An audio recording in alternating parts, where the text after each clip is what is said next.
Assalamualaikum warahmatullahi wabarakatuh. Innal hamdalillah nahmaduhu wa nasta'inuhu wa nastaghfiruh wa natubu ilayh wa na'udzu billahi min shururi anfusina wa min sayyiati a'malina. May yahdihillahu fala mudilla lahu wa may yudlil fala hadiya lahu. Wa asyhadu an la ilaha illallah wahdahu la syarika lah wa asyhadu anna Muhammadan abduhu wa rasuluh wa aminuhu ala wahyihi wa khiratuhu min khalqihi wa safiruhu bainahu wa baina ibadihi al-mab'uts bid-dinil qawim wal manhajil mustaqim arsalahu Allahu rahmatan lil alamin wa imaman lil muttaqin wa hujjatan 'alal khalaiqi ajma'in wa asyhadu an la ilaha illallah wahdahu la syarika lah wa asyhadu anna Muhammadan abduhu wa rasuluh. Allahumma salli wa sallim wa zid wa barik wa an'im ala sayyidina wa qurrati a'yunina Muhammadin sallallahu alaihi wasallam. Allahumma wa ala alihi wa ala ashabihi wa man sara ala nahjihi wa tamassaka bi sunnatihi ila yaumiddin. Para jemaah yang dirahmati oleh Allah Subhanahu wa taala, kembali pada maghrib ini kita bersyukur kepada Allah Subhanahu wa taala karena atas rahmat dan hidayahnya serta taufiknya kita semuanya mampu melangkahkan langkah kaki kita menuju satu rumah dari rumah-rumah Allah Subhanahu wa taala, dan kita juga masih bisa melaksanakan ibadah-ibadah yang Allah perintahkan. Dan pada malam hari ini Allah juga mudahkan kita untuk mempelajari hadis-hadis dari sunnah-sunnah Rasulullah sallallahu alaihi wasallam, yang saat ini kita masuk kepada pembahasan al-hadis as-salasun, hadis yang ke-30. An Abi Tha'labah al-Hushani Jurthum ibn Nashir radhiyallahu anhu an Rasulillah sallallahu alaihi wasallam qala inna Allah ta'ala farada fara'ida fala tudayyi'uha wa hadda hududan fala ta'taduha wa harrama asya'a fala tantahiquha wa sakata an asya'a rahmatan lakum ghairu nisyan fala tabhathu anha. Haditsun hasanun rawahu Daruqutni wa ghairuhu.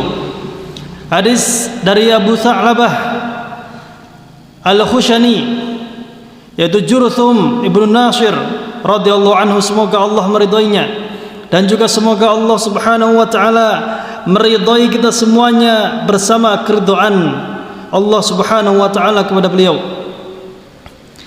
Beliau mengatakan an Rasulullah sallallahu alaihi wasallam, dari Rasulullah sallallahu alaihi wasallam, qala innallaha ta'ala, Allah Subhanahu wa ta'ala mewajibkan kewajiban, maka janganlah sampai disia-siakan dengan meninggalkannya. Dan Allah telah memberikan batasan-batasan, maka janganlah melampauinya. Dan Allah mengharamkan banyak hal, maka jangan diterobos. Dan Allah mendiamkan banyak hal, itu termasuk bagian dari rahmatnya, bukan karena lupa, maka janganlah mencari-carinya. Hadis hasan riwayat Daruqutni dan yang selainnya. Para jemaah yang dirahmati oleh Allah Subhanahu wa taala, hadis yang ada di hadapan kita, yang kata Ibnu Sam'an, hadzal haditsu aslun kabirun min usulid dini wa furu'ih. Hadis ini merupakan hadis yang sangat agung, yang merupakan pokok-pokok agama dan cabang-cabangnya. Hadis ini menjelaskan bahwasannya Allah Subhanahu wa taala telah mewajibkan banyak hal tentang kewajiban-kewajibannya, maka jangan sampai kita sia-siakan dengan meninggalkannya, dengan tidak menghiraukannya. Dan Allah telah memberikan batasan-batasan, telah menetapkan keharaman-keharaman, maka jangan sampai diterjang. dan diam atau tidak menjelaskan tentang banyak hal itu bukan karena lupa, tapi karena memang itulah rahmat Allah Subhanahu wa taala. Man 'amila bihi faqad hadha as-sawaba wa amina min al-iqab. Yang mengamalkannya maka dia akan mendapatkan pahala yang besar, dan barang siapa yang mengamalkannya juga dia telah aman dari ancaman siksa. Li'anna man adal fara'idha wajtanabal maharim, karena barang siapa yang menunaikan kewajiban-kewajiban dan menjauhi keharaman-keharaman, wa waqafa 'indal hudud, dan berhenti pada batasan-batasan, wa tarakal bahtha amma ghaba anhu, dan tidak mencari-cari celah, mencari-cari sesuatu yang itu tidak perlu, faqad istawfa aqsama al-fadli, maka dia telah menyempurnakan keutamaan-keutamaan, wa aufa huquqad dini, dan menyempurnakan kewajiban-kewajiban agama. Oleh karena para jamaah sekalian, kita sebagai seorang muslim, kaidahnya jelas dan gampang. Satu kaidah yaitu Allah perintahkan, Rasulullah perintahkan, kerjakan. Allah larang, Rasulullah melarang, maka tinggalkan. Sudah, itu kaidah yang sangat sederhana. Namun pada penerapannya tidak semua orang bisa, tidak semua orang diberikan taufik dan hidayah oleh Allah Subhanahu wa taala. Oleh karena itu, maka di sini kita melatih diri kita semuanya, melatih untuk membiasakan kebaikan-kebaikan, mulailah dari hal yang kecil. Karena untuk mengerjakan kebaikan yang besar seringkali jiwa ini tidak mampu. Sedekah misalnya, mulailah dari 1.000, 2.000, 5.000, 10.000, baru nanti naik 50.000, 100.000, 1 juta, 2 juta. Kemudian membantu orang misalnya, mulailah dari hal-hal yang kecil, kalau tidak bisa yang besar dan lain sebagainya. Maka di sini kalau kita mendapatkan ilmu, kemudian ilmu itu kita amalkan sedikit demi sedikit, maka Allah akan menambahkan ilmu. Sebagaimana barusan kita jelaskan bahwasannya kaidahnya sangat-sangat sederhana. Kita mendapatkan ilmu, amalkan, Allah perintah kerjakan, Allah larang tinggalkan. Meninggal insyaallah orang yang seperti ini masuk surga karena rahmat Allah Subhanahu wa taala. Wa qauluhu, dan sabda Rasulullah sallallahu alaihi wasallam, wa sakata an asya'a rahmatan lakum ghairu nisyan fala tabhasu anha. Dan di sini kata Rasulullah sallallahu alaihi wasallam, Allah itu mendiamkan banyak hal. Itu bukan karena lupa, bukan karena lalai, bukan karena tidak tahu, tapi memang itu adalah rahmat untuk umat manusia, maka jangan dicari-cari. Saya kasih contoh dalam ujian misalnya. Jenengan mungkin ketika zaman sekolah dulu pernah ujian. Sebagian murid bertanya, misalnya ujian pelajaran agama Islam, sebutkan 1, 2, 3, 4, sebutkan apa gitu misalnya. Ada yang tanya, Pak Guru pakai dalilnya. Ya seperti itu gak usah ditanyakan. Pak Guru dalilnya dikasih harokat apa enggak? Nah itu, yang seperti ini gak usah ditanyakan. Karena pertanyaan itu jika diiyakan maka akan memberat-beratkan. Hadza muwafiqun liqaulihi sallallahu alaihi wasallam, "Dzaruni ma taraktukum fa inna ma ahlaka alladziina min qablikum kathratu masailihim." Tinggalkanlah aku, tidaklah aku tinggalkan kalian. Maksudnya biarkanlah, jangan banyak bertanya. Tidaklah aku tinggalkan untuk kalian banyak hal. Itu karena lupa, karena hal-hal yang tidak diketahui. Mustahil Allah Subhanahu wa taala tidak mengetahui hal-hal yang tersembunyi. Allah Subhanahu wa taala Maha mengetahui hal-hal yang paling tersembunyi. Semut hitam di batu yang hitam, di hitamnya malam, Allah Subhanahu wa taala Maha tahu. apalagi hal-hal yang merupakan kejadian-kejadian dan hukum-hukum, pasti Allah Subhanahu wa taala lebih mengetahui. Kemudian fa inna ma ahlakal ladzina min qablikum, sesungguhnya yang menghancurkan, yang membinasakan orang-orang sebelum kalian, di antaranya kaum-kaum terdahulu, kaum 'Ad, kaum Tsamud dan lain sebagainya, termasuk ahlul kitab Yahudi dan Nasrani.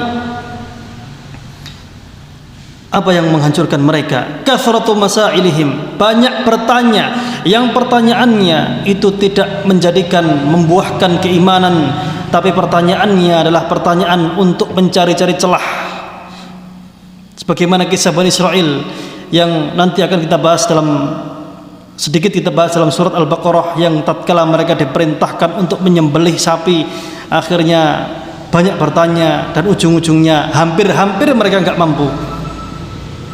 Wa ikhtilafuhum ala anbiya'ihim, dan mereka menyelisihi para nabi-nabi mereka.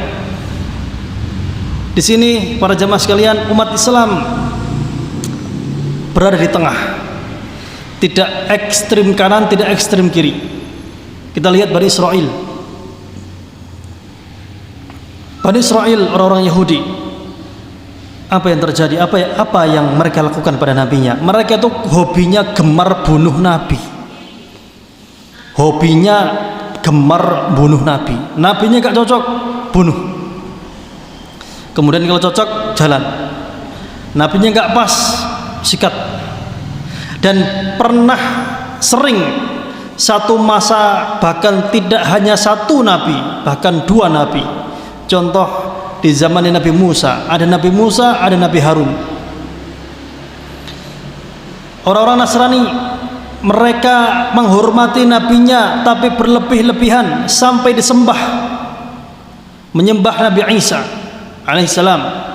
Kita sebagai umat muslimin, kaum muslimin di tengah-tengah, kita sangat menghormati dan menyayangi nabi kita.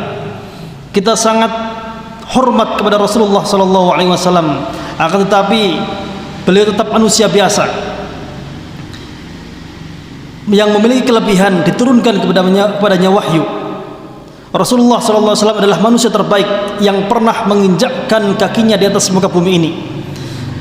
Namun tetap beliau adalah seorang manusia yang tidak memiliki sifat ketuhanan. Oleh karena itu, dalam penghormatan kita menghormati beliau sebagaimana para sahabat juga menghormati beliau. Qala ba'dul ulama,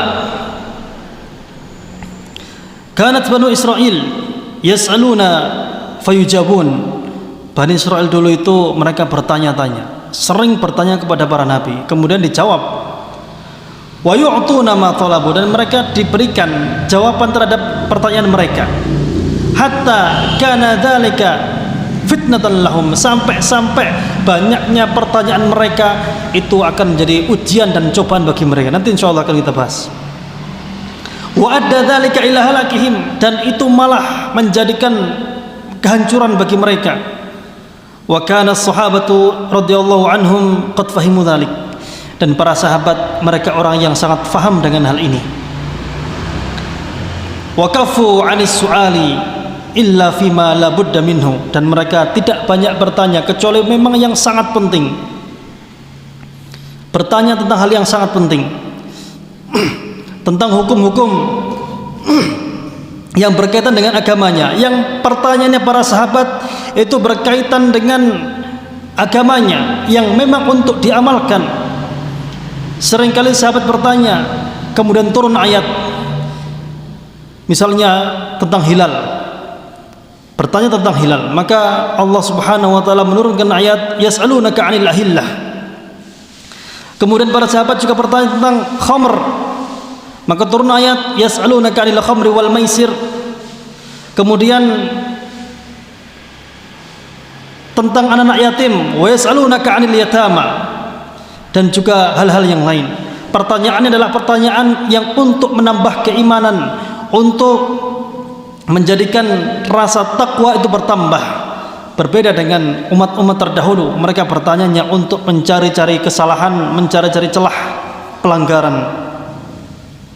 wa kana yu'jibuhum an yaji'al a'rabu yas'aluna Rasulullah sallallahu alaihi wasallam fa yasma'una wa ya'un. Dan mereka sangat-sangat senang kalau ada orang Badui datang dari ujung padang pasir kemudian bertanya, sewenang mereka itu. Karena orang Arab Badui itu kalau bertanya aneh-aneh, dan itu seringkali nggak sopan. Tapi Rasulullah nggak marah. Kenapa? Karena memang kapasitas akalnya seperti itu. Datang ke Nabi bertanya, Muhammad, kapan kiamat? Kalau itu ditanyakan oleh sahabat senior, pasti Nabi marah. Datanglah, dalam hadis yang masyhur dikatakan, datang kepada Nabi seorang Arab Badui, mata sa'ah, kapan hari kiamat? Kemudian Rasulullah menjawab, wa madza a'datta laha? Apa yang kau siapkan untuk hari kiamat ini? Kata orang Yahudi, saya enggak siapkan apa-apa, cuma saya cinta sama Allah dan Rasulnya. Terus kata Rasulullah apa? Anta ma'aman ahbabta, engkau akan bersama orang yang engkau cintai. Tatkala sahabat mendengar itu sangat-sangat senang, sangat-sangat bahagia. Karena para sahabat gak berani bertanya yang aneh-aneh. Memang orang Badui seperti itu. Bayangkan di masjidnya Rasulullah, seorang Badui datang ke pojokan, kencing di sana. Jangan kalau ada orang datang kemudian ke pojokan sini, kencing di pojokan sana, pasti takmir marah-marah, masjid duyui. Tapi Rasulullah gak marah-marah. Ya sebenarnya kalau itu dilakukan sama para sahabat senior pasti marah. Tapi apa yang terjadi? Para sahabat yang marah, wah ini orang gak bener ya, ngoyoh nanggone pojokane masjid, pesing kabeh. Cuma para jamaah sekalian, dulu masjidnya Rasulullah gak berlantai seperti ini. Dulu masjidnya Rasulullah itu ya modelnya ya pasir tanah biasa. Makanya ada fikih sholat bunuh kalajengking. Kenapa? Karena kalajengking kadang-kadang muncul dari pasir gitu ya. Ada bab tentang meludah ketika sholat. Itu saya yakin nggak pernah terjadi di sini. Pas lu sholat ini meludah gitu ya. Sholat pakai sendal juga. Satu hari Rasulullah pernah sholat di sendalnya ada najis. Dikasih tahu Jibril, lepaslah sendalnya. Nah, datanglah Arab Badui ke pojokan masjid, kencing gitu. Kencing, kemudian para sahabat mau marah-marah gitu, ngamuk-ngamuk, kak bayar sini wong ini. Mau digeruduk rame-rame, Rasulullah, jangan, biarkan dia selesai dulu. Selesai, kemudian da'a bidalwin min ma'in, kemudian meminta untuk satu ember air, kemudian disiram, selesai. Kenapa kok dilarang? Karena namanya orang kencing belum selesai itu kan apa namanya, kencingnya malah muncrat kemana-mana, malah apa namanya kayak anak kecil itu kalau kencing sambil berlari itu ya. Zaman saya kecil dulu itu banyak anak-anak itu yang kencing di jalan terus apa namanya buat cuci tangan malahan kencingnya itu, atau buat nulis pakai kencingnya gitu, ditulis di tanah itu. Nah, jadi para sahabat itu kalau datang orang bersenang bisa bertanya, pertanyaannya aneh-aneh gitu. Kadang-kadang nggak sopan, Rasulullah sampai ditawari apa namanya, bajunya ditarik, minta duit. Pernah seperti itu juga, karena memang kapasitasnya seperti itu. Maka di sini para jamaah sekalian, para sahabat mendengarkan dan menyimak dengan seksama. Kemudian wa akhrajal Bazzaru fi musnadihi wal Hakim min hadits Abi Darda radhiyallahu anhu anna Nabiy sallallahu alaihi wasallam qala, dan Al-Bazzar dalam musnadnya dan Hakim dalam hadis Abu Darda radhiyallahu anhu bahwasanya Nabi sallallahu alaihi wasallam bersabda, qala ma ahallallahu fi kitabihi fa huwa halal, yang Allah halalkan dalam kitabnya maka dia halal. Al-Quran jelaskan halal, ini halal. Wa ma harrama fa huwa haram, yang Allah haramkan dalam kitabnya maka dia haram. Sebagaimana hadis yang lain, innal halala bayyinun wa innal harama bayyinun wa ma sakata anhu fa huwa afun faqbalu minallahi afiyatah, yang Allah diamkan maka itu merupakan hal yang diizinkan dan dibiarkan oleh Allah Subhanahu wa taala, maka terimalah kehalalan yang Allah halalkan. Fa innallaha lam yakun liyansa syai'an, karena Allah Subhanahu wa taala tidak pernah melupakan sesuatu. Tsumma tala hadhil ayah wa ma kana rabbuka nasiya. Kemudian Rasulullah membaca ayat wa ma kana rabbuka nasiya, dan tidaklah Tuhan melupa terhadap apapun itu, terhadap satu apapun. Para jamaah sekalian, tentu perlu kita bedakan antara syubhat dan juga mubah. Yang halal jelas, yang haram jelas. Tapi seringkali di tengah-tengah yang halal dan yang haram ini ada perkara-perkara yang samar misalnya. Maka jagalah harta, jagalah enggak cuma harta sebenarnya, jagalah agama dan kehormatan kita dengan menjauhi yang syubhat. Contoh misalnya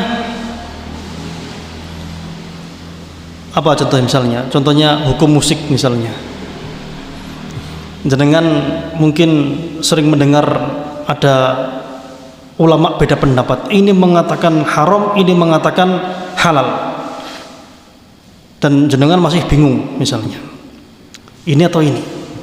Maka di sini yang paling selamat adalah tinggalkan. Jenengan punya penghasilan misalnya dari satu pekerjaan ini samar-samar halal atau haram gitu. Maka daripada bingung,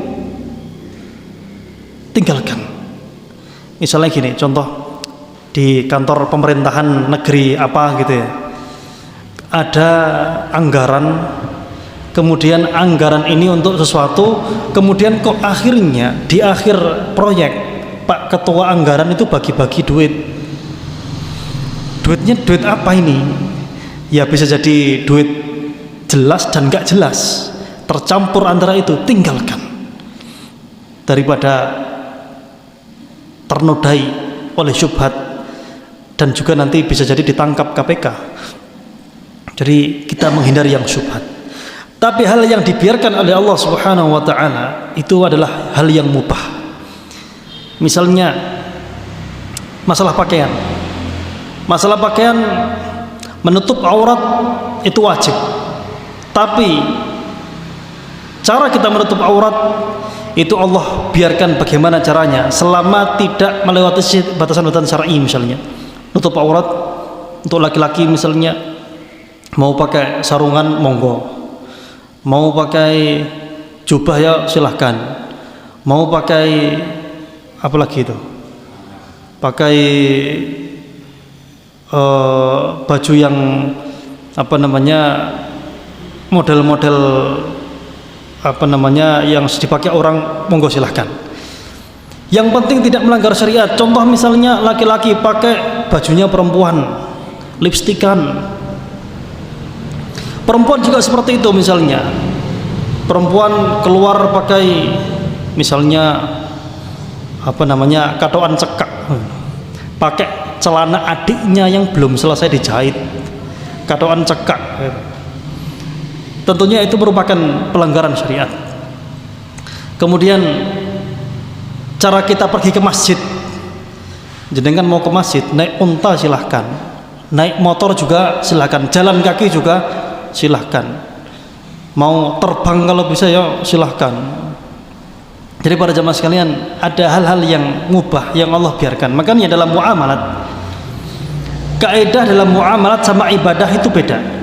Dalam hal ibadah, hukum asalnya adalah haram sampai ada perintah. Jadi kalau ibadah, mana larangannya saya berbuat begini dan begitu, ya nggak ada larangannya. Contoh misalnya gini, sholat subuh 4 rakaat hukumnya apa? Mana larangannya? Ya nggak ada larangannya sholat subuh 4 rakaat. Tapi perintahnya mana yang 4 rakaat? Kemudian misalnya puasa Ramadan di bulan Rajab misalnya, mana larangannya? Ya nggak ada larangannya. Tapi perintahnya mana? Ini ibadah, asalnya nggak boleh kita beribadah kecuali ada dalilnya. Makanya kalau dikatakan misalnya, siapa yang membaca zikir misalnya atau baca Yasin misalnya 40 kali, maka akan mendapatkan fadilah begini dan begitu. Mana dalilnya?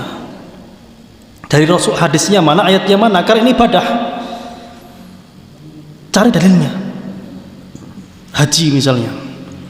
Haji, ada nggak larangan haji ke Ancol misalnya? Ada nggak? Haji ke Wonosalam misalnya, ada nggak larangannya? Tidak boleh haji ke Wonosalam, nggak ada larangannya. Tapi ada ibadah, bukan larangan yang dicari. Tapi apa? Tapi perintahnya mana? Makanya jangan sampai kita diprank, atau dipranknya. Diprank itu amilatun nasibah tasla naron hamiyah, itu diprank namanya. Capek beramal, ujung-ujungnya terlempar ke dalam neraka. Kalau kata Imam Al-Alusi dalam tafsirnya, ini orang yang beramal yang tidak mencontoh perintah Rasulullah SAW. Juga tafsiran yang lain, Umar bin Khattab pernah menangis melihat orang Nasrani.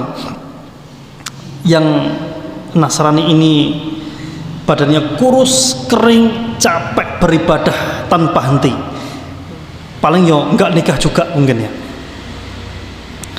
Kemudian pendeta ini sangat lama sekali beribadah seperti itu dan nangis.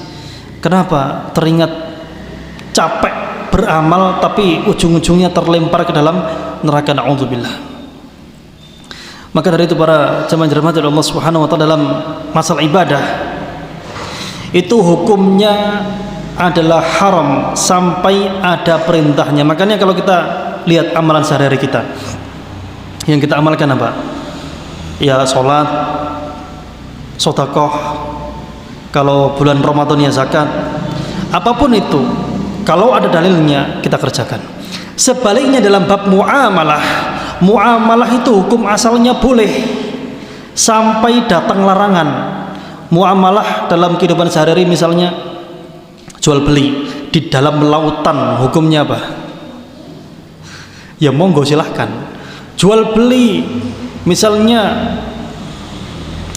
jual beli dulu zaman Nabi belum ada jual beli online. Sekarang jual beli online banyak. Malah katanya jual beli online itu membuat bangkrut pedagang di mana? Di Jakarta. Itu ya. Nah, atau mungkin misalnya bentuk usaha misalnya. Usaha itu baik jual beli ataupun sewa menyewa, hukum asalnya adalah boleh. Baru kalau ada larangan itu tidak boleh. Contoh misalnya larangan riba misalnya, pinjam 100.000 baliknya 110.000, maka itu namanya apa? Riba. Contoh lain gharar misalnya, gharar itu pasti bayarnya tapi belum pasti dapatnya, atau pasti dapat tapi belum tentu barangnya apa. Misalnya kayak judi itu kan pasti bayar, tapi apakah pasti menang? Enggak. Dan konon katanya judi online sekarang merebak di mana-mana, betul apa enggak? Saya kurang mengikuti soal beritanya. Ada zalim misalnya, mendolimi orang lain, itu yang dilarang. Kalau pada dasarnya muamalah itu hukumnya boleh-boleh saja. Baik. Satu kisah dari Bani Israel tentang orang-orang dari kalangan Bani Israel yang mereka itu suatu hari, secara singkat saja, ada orang yang punya harta, yang dia itu punya ahli waris. Si kaya ini nggak mati-mati. Akhirnya karena si ahli warisnya ini, saudaranya ini gak mati-mati, pateni ae, akhirnya dibunuh. Dan sok ngaku-ngaku kalau wah saudara saya ini dibunuh orang, siapa ini yang bunuh ini, saya tuntut balas, padahal dia sendiri. Kemudian akhirnya apa? Datanglah ke Nabi Musa. Nabi Musa, ini gimana? Kita butuh mengungkap intelijen apa namanya? Kita butuh mengungkap siapa pembunuh dalang dibalik perbuatan ini. Biasanya kan gitu, lempar batu sembunyi tangan, playing victim namanya, gawaya gitu ya. Wa idz qala Musa liqaumihi innallaha ya'murukum an tadhbahu baqarah. Dan ingatlah ketika Nabi Musa berkata kepada kaumnya, sesungguhnya Allah menyuruh kalian menyembelih seekor sapi betina. Ya sudah, kalau gitu, kalau kalian mau tahu siapa pelakunya, cari sapi betina, sembelih dia. Kemudian kalau itu dikerjakan, cari sapi betina, sapi mana saja itu gampang dicarinya. Tapi mereka gawaya, qalu atattakhiduna huzwa, qala a'udzu billahi an akuna minal jahilin. Mereka berkata, apakah kamu hendak menjadikan kami sebagai ejekan? Kamu bercanda ya kamu ya, bergurau ya? Kata Nabi Musa, aku berlindung kepada Allah agar tidak menjadi salah seorang dari orang-orang yang jahil. Di kasus pembunuhan ini, namanya juga Nabi ya, ini jenengan praktek gak bisa Pak, jenengan praktek sendiri yang nggak bisa. Ini Nabi ada wahyu dari Allah Subhanahu wa Ta'ala. Jadi dalam ayat yang selanjutnya, ayat yang ke-68, qalu du'a lana rabbaka yubayyin lana ma hiya. Mereka mengatakan, mohonlah kepada Tuhanmu, tanyakan sama Tuhanmu, berdoalah agar dia menerangkan sapi betina seperti apa. Padahal kalau sapi betina sembarang wis, mau kecil, mau besar, mau pedet, mau gede wis silahkan. Yang penting sapinya sapi betina. Wah ini gak terima wis, sapi betina yang modelnya ya apa sih? Piye modelnya iki? Ya akhirnya dijawablah sama Allah Ta'ala. Qala innahu yaqulu innaha baqaratun la faridun wala bikrun awanum baina dzalik faf'alu ma tu'marun. Nabi Musa jawab, sesungguhnya Allah berfirman, sapi betina itu sapi yang tidak tua, tidak muda, pertengahan antara itu. Wes, sekarang kerjakan, cari cepat mumpung masih gampang. Apakah sampai di situ? Enggak, terus saja.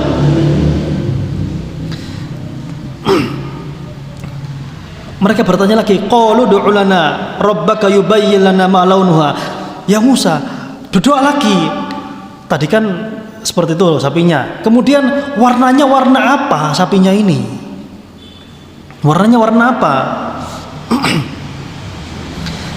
Qala innahu yaqulu innaha baqaratun safra'u faqi'un launuha tasurrun nadirin. Sesungguhnya Allah berfirman bahwa sapi betina itu adalah sapi betina yang kuning, warnanya kuning tua, yang dilihat itu nyenengno, dilihat itu wah apik, dilihat itu seneng. Wah sini sapinya ini ganteng, sapi ganteng, itu ya, sapi ini awayu.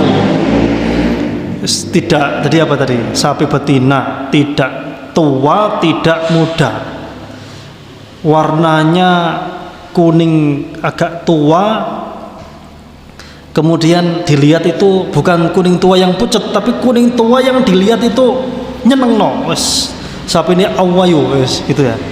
Apakah sampai di sini? Enggak. Tanya lagi dia. Mereka tanya lagi. Qalu du'u lana rabbaka yubayyin lana ma hiya. Innal baqarata syabaha 'alaina wa inna insyaallah lamuhtadun. Mereka berkata, mohonlah kepada Tuhanmu untuk agar kami tahu, agar dia menerangkan kepada kami bagaimana hakikat sapi betina itu seperti apa lagi. Kita masih belum jelas ini, karena sapi itu masih remang-remang, kita belum jelas sapinya seperti apa. Dan insya Allah kami ini adalah orang-orang yang mendapatkan petunjuk. Kemudian masih terus dikerjakan. Qala innahu yaqulu innaha baqaratun la dalulun tuthirul arda wa la tasqil hartha musallamatun la syada fiha. Qalu al'ana ji'ta bil haqq fadhabahuha wa ma kadu yaf'alun. Nabi Musa berkata, sungguhnya Allah berfirman, sapi betina itu adalah sapi yang belum pernah dipakai untuk bajak tanah, tidak pula mengairi tanaman, tidak ada cacatnya, tidak ada belangnya. Mereka bertanya, ya udah, sekarang baru jelas sapinya seperti apa. Dan hampir mereka gak bisa menemukan sapi ini. Tapi ujung-ujungnya ada dan bisa menemukan setelah kesulitan yang parah. Kalau dari awal mereka cari sapi betina, sapi betina sembarang, mau warnanya hitam, coklat, warnanya sembarang, pokoknya sapi betina. Enggak, masih bertanya. Sapinya itu ya Dijawab lagi, gak tua gak muda. Tanya lagi, warnanya warna apa? Warnanya warna kuning agak tua. Tanya lagi, warnanya seperti apa sih rinciannya itu? Yaitu sapinya itu nggak pernah dipakai untuk membajak sawah, tidak pernah mengairi tanaman, tidak ada belangnya, tidak ada cacatnya. Wes cari, wah sekarang jelas. Ribet. Seperti itu memang keribetannya. Dan itu adalah ciri khasnya apa? Bani Israel. Karena ayat selanjutnya adalah wa idz qataltum nafsan fadara'tum fiha wallahu mukhrijum ma kuntum taktumun. Dan ingatlah ketika membunuh seorang manusia lalu kamu saling tuduh menuduh tentang itu, dan Allah hendak menyingkap apa yang selama ini kamu sembunyikan.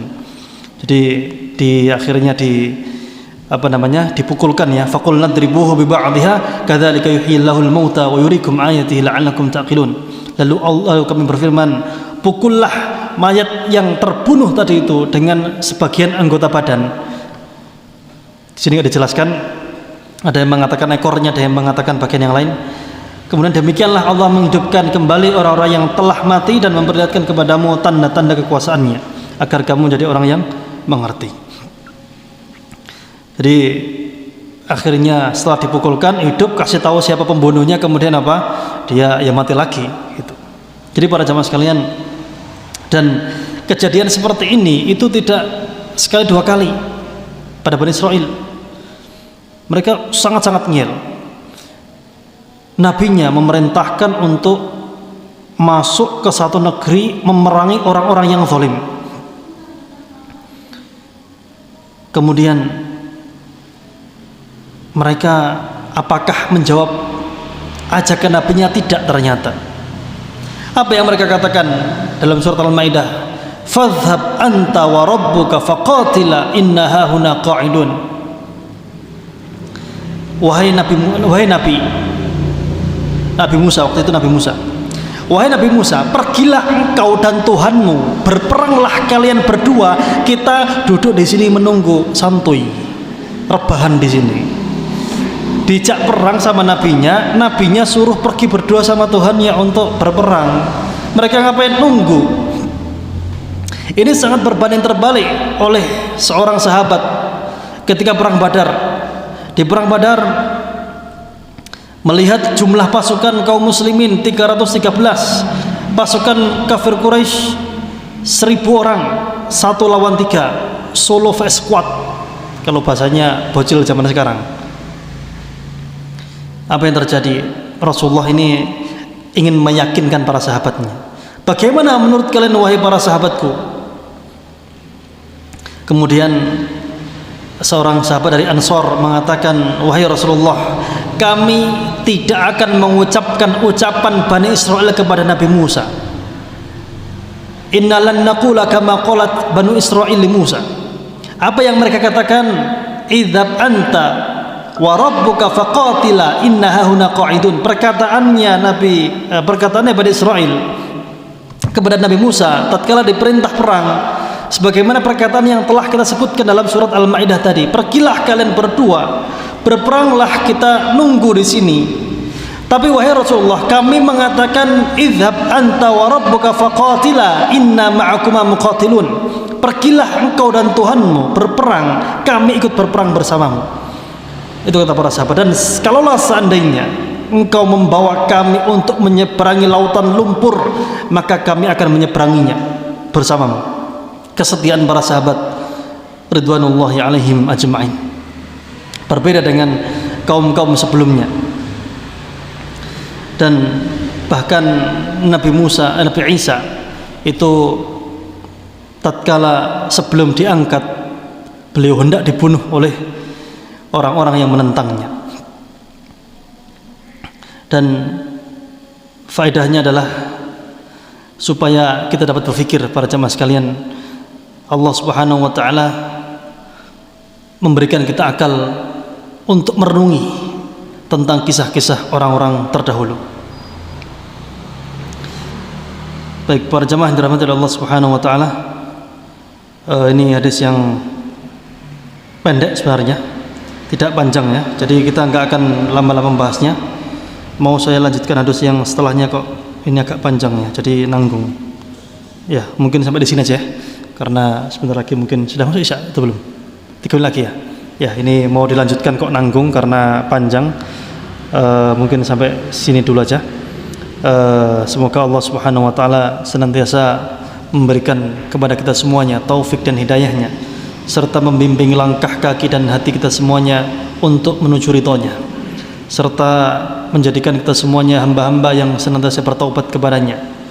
Dan semoga Allah Subhanahu wa taala mewafatkan kita semuanya dalam kondisi husnul khatimah. Dosa-dosa kita telah diampuni dan hutang-hutang kita telah terbayarkan.